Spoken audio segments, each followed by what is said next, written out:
Assalamualaikum warahmatullahi wabarakatuh.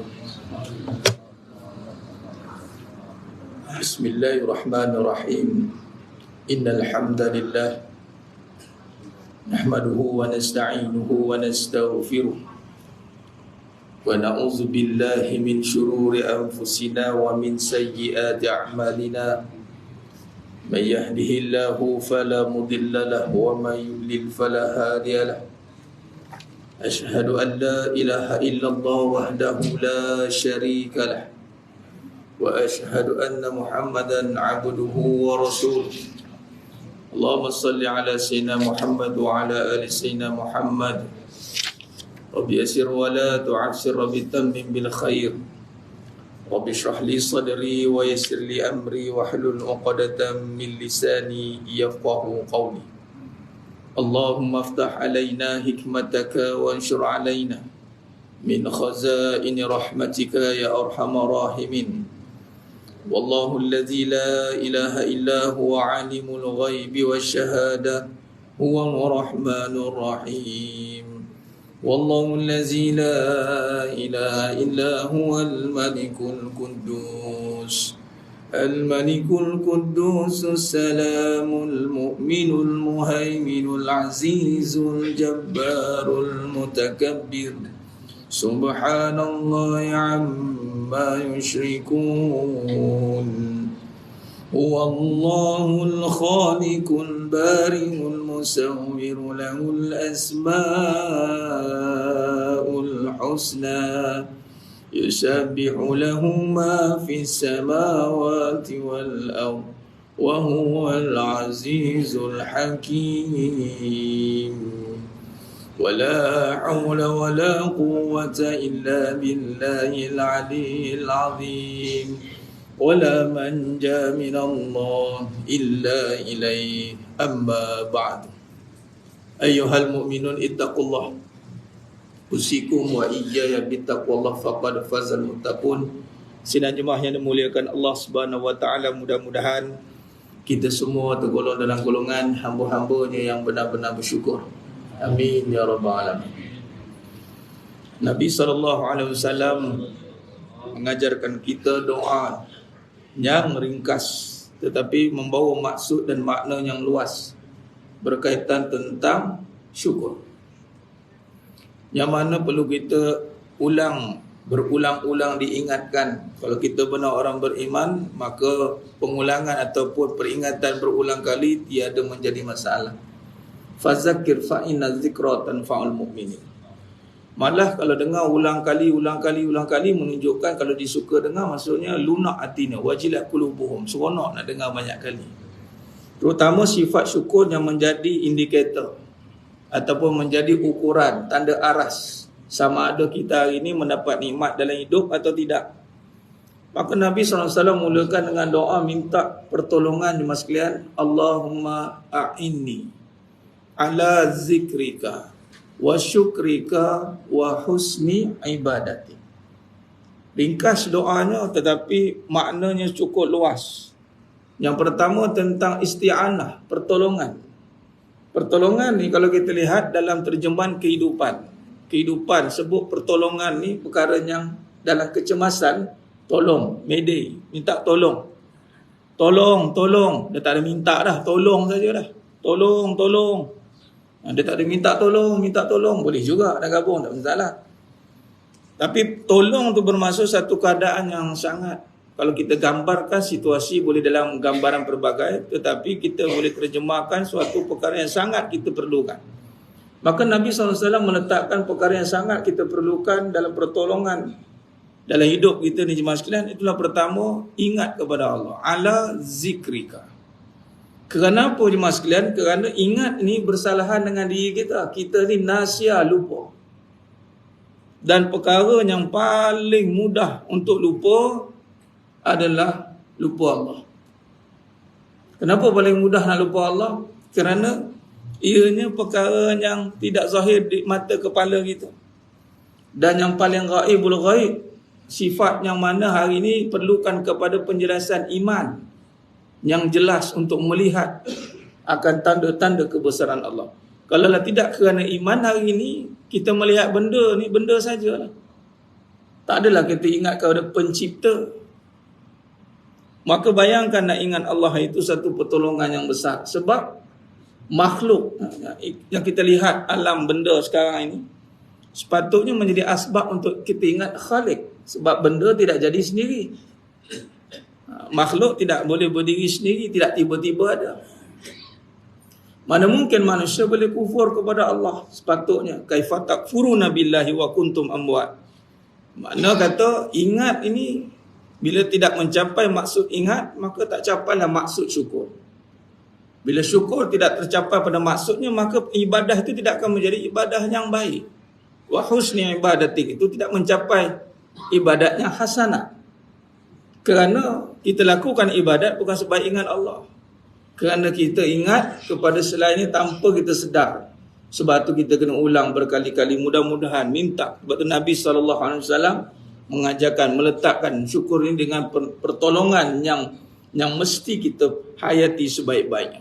Maka kalau kita ringkaskan kepada doa tadi jemaah sekalian, syukur ini bilangan yang Allah nyatakan dalam Quran sedikit. Qalilam ma tashkurun. Boleh rujuk dalam surah Sajadah ayat 9. Surah Al-Mulk ayat 23. Nah, dan mana-mana surah kalau kita lihat kepada syukur, malah kalau lihat dalam surah Al-A'raf ayat 17, kata-kata iblis, Allah rakamkan kata-kata iblis. Wala tajidu aktsarahum syakirin. Kau tidak akan dapati mereka bersyukur. Maka perkara ini jemaah sekalian mestilah kita tanamkan dalam hati kita, fikiran kita, yang sering kali kita berharap mudah-mudahan kita menjadi hamba yang bersyukur kerana bersyukur itu sedikit. Bila bersyukur itu sedikit, bermaksud ingat itu sedikit. Kerana syukur ini buah kepada ingat. Bila sudah ingat Allah, maka syukurlah dia. Syukur ni melahirkan rasa kehambaan sepatutnya. Syukur ni menzahirkan sifat kehambaan. Dan di sini sangat berkait rapat dengan perbahasan yang nak kita sambung pada malam ni, surat 87. Bagaimana nak meluruskan kefahaman kita melalui pandangan, sangkaan kita. Sangkaan yang melihat dengan apa? Dengan iman atau selainnya. Melihat dengan kebendaan boleh, melihat dengan perasaan boleh, melihat dengan keadaan boleh. Tapi yang susahnya nak melihat dengan iman. Nak melihat dengan iman bagaimana? Sebagai contoh, bila kita melihat sesuatu kejadian itu membawa ingat kepada Allah, bermaksud bila sebut ingat kepada Allah, kalau kita ringkaskan perbahasan ni, ingat ni maknanya kita kenal lah Allah. Ingat ni tanda kenal lah. Contoh, katalah kuliah saya malam ni kan, nama Ustaz Farid, ringkas lah. Kalau tak kenal, tak ingat, Farid mana tu? Farid Kamil? Bukan, itu pelakon. Pula dah. Banyak Farid ni, Farid mana? Sebut dah, betul dah. Kadang-kadang sebut tu dah. Tapi tak ingat juga. Tak kenal. Cuba kalau kenal. Oh, ingatlah. Dan ingat tu pula, jemaah sekalian, membawa kepada sifat. Kita ingat mak itu. Ni kita bahas bab ingat ni, dia tidak boleh sekali bahas. Kalau boleh ingat ni kena kita terjemahkan berapa kali, terutama dalam perbahasan tauhid. Kerana menjadi intipati kepada ibadah itu ingatlah. Dan ingat ni membawa kepada perbahasan sifat Allah. Tanda-tanda kebesaran Allah. Contoh, ingat mak. Ingat mak ni bukan sekadar ingat. Malah kita takkan ingat rupa sangat. Kita ingat sifat apa? Penyayang mak. Mak ni perhatiin. Mak lah ni selalu tanya khabar, mak masak sedap, mak ni sifat. Contoh, kalau kita lihat, kita masih dalam bulan meraihkan Maulid Nabi SAW, mengenang kelahiran Nabi SAW. Apa yang kita ingat tentang Nabi SAW? Kalau nak melihat pada parah rupa, ya kita boleh lihat pada Syama'il, tetapi memang setakat ini tak adalah dalam wajah rupa yang kita boleh gambarkan. Sebab apa? Antara perkara ibrah lah pengajarannya. Allah izinkan macam mana boleh Allah gambarkan wajah Nabi SAW itu. Saya tak pandang muka lain lah. Tak pandang muka lain lah Ustaz. Jadi Allah tidak pandang cahaya saja. Cuma kita lebih faham pada sifat. Sebab tu adalah tulisan kan yang saya baca di Facebook, tapi tak baca detail pun. Ini golongan-golongan lah, golongan-golongan yang tak setuju dengan kita meraihkan Maulid Rasul ni. Dia kata apa? Jangan dipuja batang tubuh Nabi SAW. Bila masa kita puja batang tubuh Nabi, muka pun tak nampak ni. Jawab gitu. Macam nak puja, muka pun tak nampak ni sekalian. Tak tergambar. Macam mana nak bayang pun tak boleh.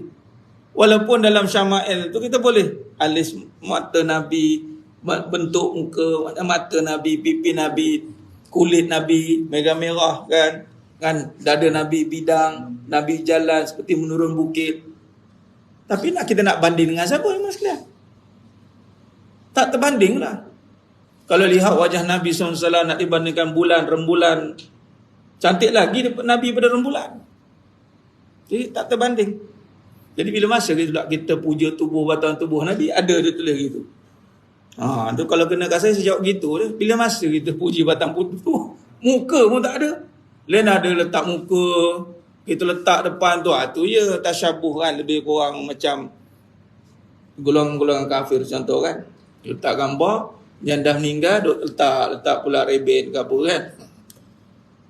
Itu pun satu sebab hikmah juga tu, tak ada gambar. Kalau ada, nyanyi juga tak? Jangan nyanyi juga kalau ada gambar tu. Allahu Akbar. Alhamdulillah Allah selamatkan kita pada situ. Tapi makna kata bila kita ingat Nabi SAW, kita ingat sifat Nabi lah. Kita ingatlah suruhan Nabi. Kita ingatlah larangan apa Nabi larang.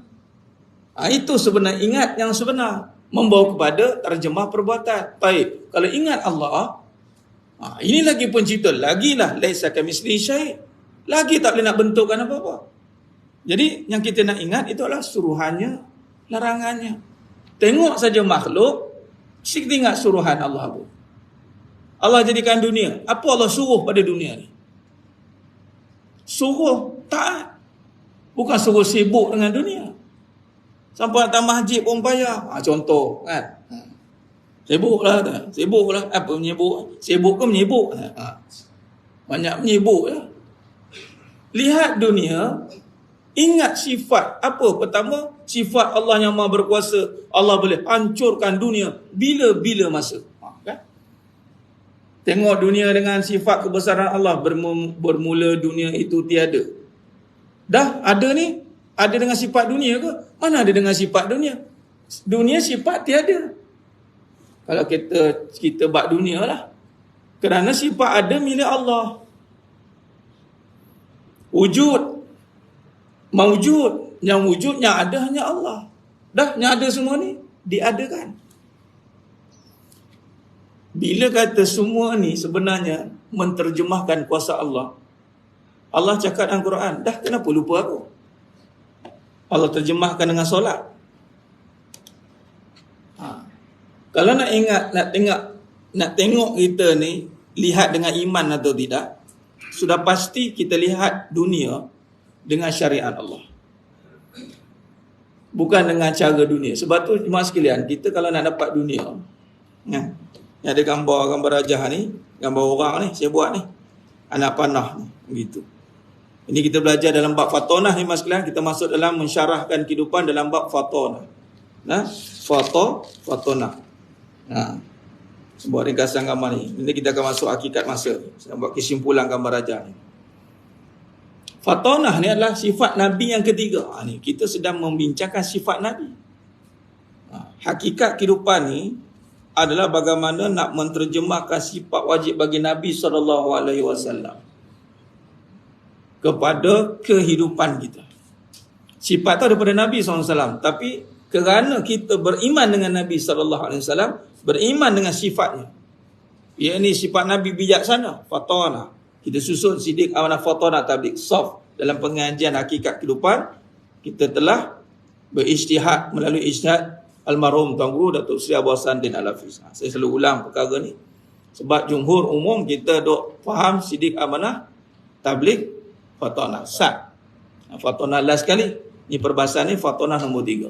Dan suka saya ingatkan mas sekalian, bersempena dengan bulan kelahiran Nabi SAW ini, Marilah kita memperkasakan 4 sifat wajib Nabi SAW yang biasa kita terlepas pandang. Kita menyangka 4 sifat wajib bagi Nabi SAW ini hanya belajar di sekolah rendah saja. Saya ketika bawa usul ni perbahasan ni kepada almarhum Tok Bahsanuddin Tuan Guru dan Tok Bahsanuddin Al-Hafiz, mudah-mudahan Allah tempatkan beliau di kalangan orang yang beriman dan dimasukkan dalam syurga tanpa hisab. Amin ya rabbal. Saya kata manusia ni Tok, bila dia hidup, dia ikut panduan mana? Saya tanya gitu. Sebenarnya panduan mana yang diikut? Sebut memang Al-Quran, sebut memang kita kata sunnah, tapi kerangkanya mana? Uslubnya mana? Usulnya apa? Hidup ni saya cerita bab kehidupan. Kalau kita bahas bab tauhid, sebagai contoh tauhid, kita ikut kaedah mana? Saya ada kaedah. Kalaupun kita kata berbalik kepada Quran dan sunnah, apa kaedah Quran sunnah tu?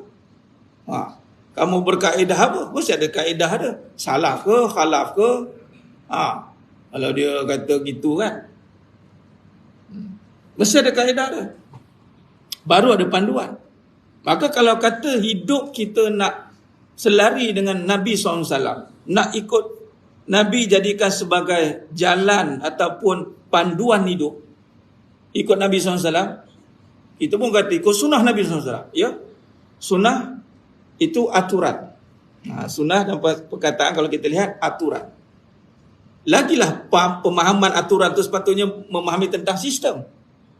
Nabi telah sistemkan hidup kita ni sebenarnya. Yang kita faham tentang, kita lihat sifat Nabi SAW itu pada percakapan, perbuatannya, pada Nabi sendiri. Tapi kepada keseluruhan hidup, maka berbalik kepada akhlak. Itu akhlak tu. Maka berbalik pada 4 sifat wajib bagi Nabi SAW. Maka kita kena lihat hidup ini berpandukan iman ni dengan, makna kata iman kan beriman kepada Nabi. Itu rukun iman. Maka beriman kepada Nabi Muhammad SAW dengan cara kita kembali kepada sifat wajib bagi Nabi SAW. Jadi kita nak syarahkan hidup ni sebagai contoh, kita dengan syarahkan macam mana nak lihat hidup ini dengan kebijaksanaan. Bijak kita. Bijak ni bukan kata pandai demo tu. Demo tak kena bagi, pandai kemudian mau cari duit kata. Pitih ni. Itu saja bijak. Salah nanti mas sekalian. Bijak di sisi Nabi SAW itu adalah bijak tengok dunia nampak akhirat. Khalas, titik. Al-Qayyis mandana nafsah amila lima ba'dal maut. Orang yang bijak itu Nabi kata adalah orang yang melihat, dia mampu mempersiapkan diri dia untuk kehidupan amalan lepas kematian. Mana kata tengok dunia nampak akhirat. Dia tak ada istilah jemaah sekalian. Tengok bila kita bawa sifat Nabi SAW, dia tak ada, dia cakap gini, Allah sibuklah saya dengan dunia ni, itulah bila lah pula saya nak akhirat pula ni. Sibuk cari dunia ni. Kadang-kadang ada ramai cakap gitu. Allah sibuklah cari dunia. Kadang mana yang saya boleh cakap, saya cakap tu dah tahu cari dunia, cari buat apa buat dunia tu bagi apa kat kita. Dah tahu dah, kita rasa macam salah sangat. Sibuklah cari dunia ni. Dah tahu, cari lagi bawah. Nampak? Dah bersalah buat juga.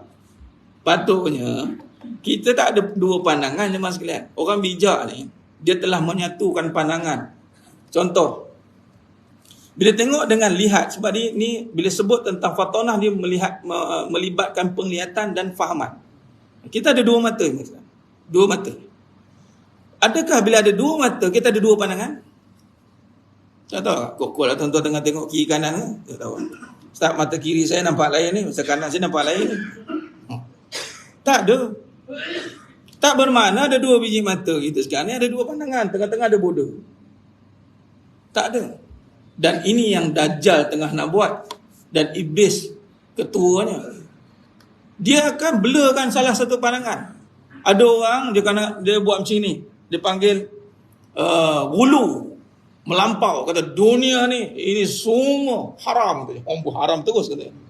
Dia tutup dunia, akhirat berlaku. Akhirnya dia buang dunia, buang. Tak boleh juga.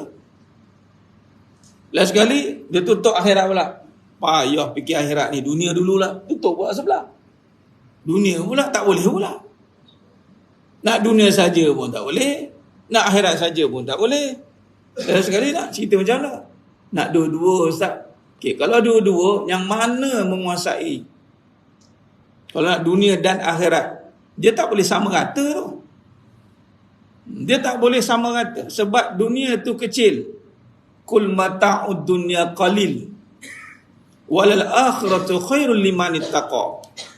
Surah An-Nisa ayat 77. Jadi makna kata, yang kecil mesti dimasukkan ke dalam yang kekal. 1 juta. Ada perbincangan 100. Tuan-tuan tak nampak 100 tu dah. Nampak 1 juta je. Sebab 100 dalam 1 juta. Dah habis itu. Sebenarnya bukan kita buang 100. Sebab 100 sudah dimasukkan dalam 1 juta. Bermaksud begini. Tuan-tuan tengok dunia ni. Sepatutnya tengok dunia ni. Iman kata apa? Satu, iman kata kita bincang sifat dunia dulu.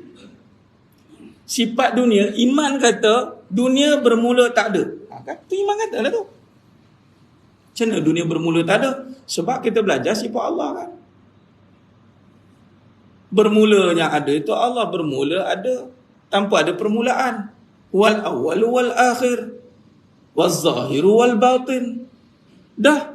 Sebab tu kalau orang kata mengenal Allah ni sangat terang tanpa bersuluk, terang sangat. Dah tak nampak tu kenapa? Sebab jahil. Tu je lah. Jahil tu pula sebab apa? Sebab dunia lah. Nak sangat pertahankan dunia ni dengan kita. Ustaz, kalau tak ada kita, tak ada dunia ni. Ya Rab. Okey, tak apalah kalau dengan kamu sekarang ni beginilah. Kita bagi test kat dia. Kamu nak apa dalam hidup ni? Oh, saya nak berjaya lah. Okey, besok bagi berjaya. Mana boleh Ustaz? Kita kena ada masa lah juga. Take time lah. Kenapa take time? Nanti kita masuk hakikat masa ni. Kenapa nak take time nak berjaya? Kalau katalah dunia tu cukup dengan kita, udahlah. Usaha lah. Nak motor, usaha cek motor. Nak kereta, usaha cek kereta. Cakap nak apa? Saya kena usaha Ustaz. Oh ni, geng-geng motivasi ni. Motivasi panggil. Kita akan usaha, kita akan dapat. Kita tak buat, kita tak dapat. Ini adalah perbincangan Qadariyah pula ni. Kalau usaha tak dapat. Kalau usaha pasti dapat. Akhir zaman ni tuan-tuan, kita kena perhatikan kembali tauhid kita. Serangan yang paling besar, serangan yang bertubi-tubi yang akan dilancarkan oleh musuh Islam, bukan suruh tak solat. Dia tak suruh kita jangan solat tuan-tuan. Dia cakap itu. Apa kena balik siap? Dia tak akan halang masjid tu ni. Pop halang. Jangan masuk. Pasal jihad fisabilillah keluar semua orang. Tapi dia buat kita apa? Buat lalai. Dia ghaflakan kita. Macam tadilah syukur wala tajidu aksaruhum syakirin. Dia buat kita tak ingat sifat Allah. Dan nak pula ada golongan Mu'tazilah pula menafikan sifat Allah Dia nampak dunia dengan usaha dia. Dunia usaha dia. Dunia usaha dia. Itu je fikir. Dia tak nampak dunia kurniaan Allah. Dunia Allah bagi. Dunia kurniaan Allah. Habis tu tak payah usaha ke? Siapa kata tak payah usaha? Usaha tu pada diri kita. Kita sedang membincangkan dunia itu. Bukan dapat semata-mata dengan usaha kita. Dia dapat mesti bersamanya kurniaan Allah.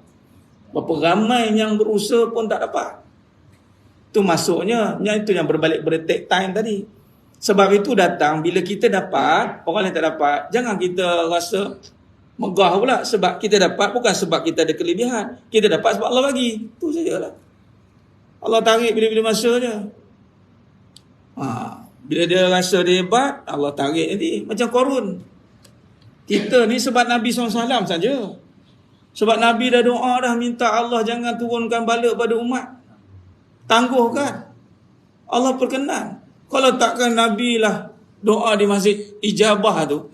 Ya Rab. Berapa ramai akhir zaman ni yang buat statement. Ni tolaklah orang bukan Islam, ni orang Islam. Statement yang mana bila cerita bab dunia, apa yang dilihat adalah dengan susah payah dia. Dengan kebijaksanaan dia. Ilmu, kita nak berjaya, nak maju kena ada ilmu. Tak kasar macam Qarun cakap. Aku dapat hari ni kerana ilmu aku. Dan usaha aku lah. Dia tak nampak, dia tu sepupu Nabi Musa AS. Dan ketika minta ataupun merayu lembut gigi dari lidah katanya. Bagilah. Iya, tak lupa Allah ya. Merayu tu. Dapat mukjizat Nabi Musa AS tu apa? Bancung mas. Bukan lombong mas. Bancur lah. Macam bancur teh tarik tau. Itu yang dia gudang mah diri tu. Sekali lupa daratan, lupa diri. Sebab itu dalam kebijaksanaan ini jemaah sekalian, apa yang dilihat mesti dipandu dengan apa yang kita imani. Waktu iman ni sangat penting. Akhir zaman ni Allah Akbar. Betapa pentingnya iman ni. Kerana di saat akhir zaman sangat menggoncang keimanan, kerana apa yang kita lihat sangat diganggu oleh keadaan. Sangat diganggu oleh perasaan. Orang pun sibuk luahkan perasaan. Contoh, perasaan. Ini saya pecahkan perbincangan ni dalam realiti. Bila berlaku isu-isu rumah tangga. Isu isteri diabaikan hak. Isu isteri diketepikan. Isu, bahasa mudah, isu suami tak bertanggungjawab. Dah. Yang diketengahkan jemaah sekalian, wallahi, adalah usaha-usaha untuk mendidik, mencetak, membina wanita berdikari. Betul? Untuk apa jemaah sekalian? Untuk terselamat daripada sifat lelaki yang tak bertanggungjawab. Okey. Tetapi keadaan itu berlaku dengan luahan perasaan yang sangat mengguncang hati dia. Aku seriklah tak ada duit. Aku seriklah dengan lelaki macam ni. Dia tak faham tentang takdir yang sedang diatur oleh Allah. Bukan kata tak ada duit ni. Tapi dorongan dia untuk ada duit itu, dorongan dia untuk bangkit daripada kehidupan itu, bukan dengan kesedaran, tapi dengan perasaan yang terpendam dalam hati dia, yang kata aku akan bangkit dengan dia. Contoh, jangan main-main cuma sekalian hari ni punya cerita. Samalah laki pun sama, perempuan pun sama, isteri pun sama, suami pun sama. Dalam hal ini, mainan perasaan tu macam-macam, dengan komen-komen yang menimbulkan kemarahan, komen-komen yang membawa kepada spekulasi, komen-komen yang banyak bukannya membawa kepada ketenangan, kebenaran. Malah orang marah. Mas sekalian, orang marah, jangan kita nak sebut-sebut agama ni nanti lu dia. Ni isu sekarang ni isu realiti. Dia tolak tepi agama. Sepatutnya kita melihat dengan iman. Iman ni ada panduan dalam melihat. Pertama, kita lihat contoh tadi, masalah tadi. Masalah tentang kehidupan ni, rumah tangga tadi, bab rezeki. Pertama kita lihat keyakinan asal muasal rumah tangga. Saya baru ni dipanggil baca doa nikah. Lepas nikah, majlis nikah baca doa dengan selawat semualah. Dia salah seorang daripada Sanderby Plantation punya Sanderby lah. Saya kuliah di tempatnya 7 tahun. Anak dia kahwin, panggil saya. Dalam doa tu, inilah masanya saya nak tulis. Saya tulis apa? Ya Allah, bagaimana engkau satukan pasangan ini ya Allah di dunia ini dengan sifat kasih sayangmu sebagai tanda-tanda kekuasaanmu. Maka kau satukanlah pasangan ini di syurga. Ayat yang saya tulis, Allah satukan mereka sebagai tanda-tanda kekuasaan Allah. Bukannya mereka tu pasangan mempati dua sejoli pun. Kadang mereka perasan kan. Maka di pertengahan tu Allah godam, Allah buat anda kamu nak sangat dengan lelaki, bagi. Nak sangat dengan makhluk, bagi. Akhirnya apa jadi? Orang tak nak, bila kita suruh turning back balik, diorang marah betul. Marah tuan, jangan main-main. Mereka sekarang lain sekali datang satu sifat yang pendam perasaan. Pendam perasaan. Maka perasaan tu nak diluahkan dengan macam nak revenge, balas dendam tanpa sedar. Ini berlaku. Jadi jemaah yang muliakan Allah Ta'ala, maka apa yang kita lihat ini mesti selari dengan iman, i'tiqad kita. Ini orang yang bijak. Maka bijak ini ada melihat akhirat. Bila melihat akhirat, itu melihat dunia ini ada dengan kekuasaan Allah. Baik. Dia bagi laluan Isyak awal lah sekarang. Maghrib pun awal.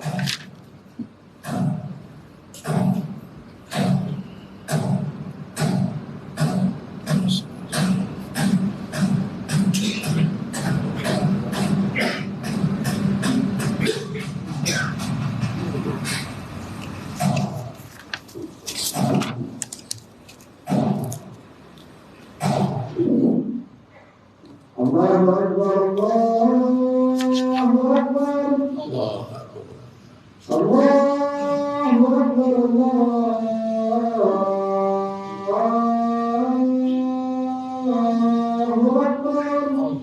Allah. Asyhadu an la ilaha illallah.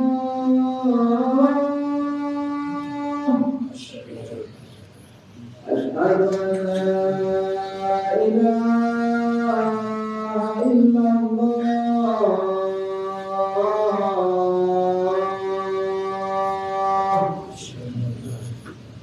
Asyhadu anna Muhammadar Rasulullah.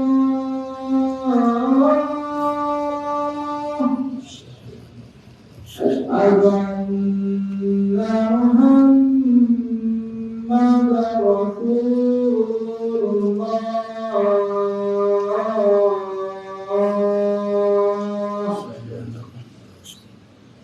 Hayya 'alas salah, hayya 'alas salah.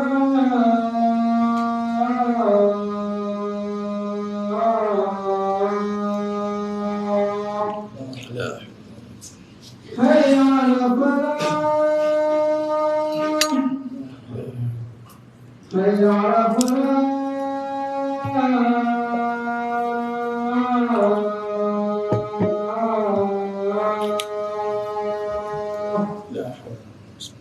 Allahu Akbar, Allahu Akbar.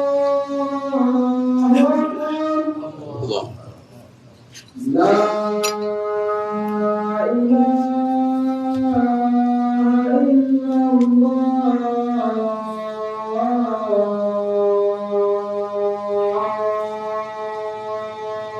La ilaha illallah.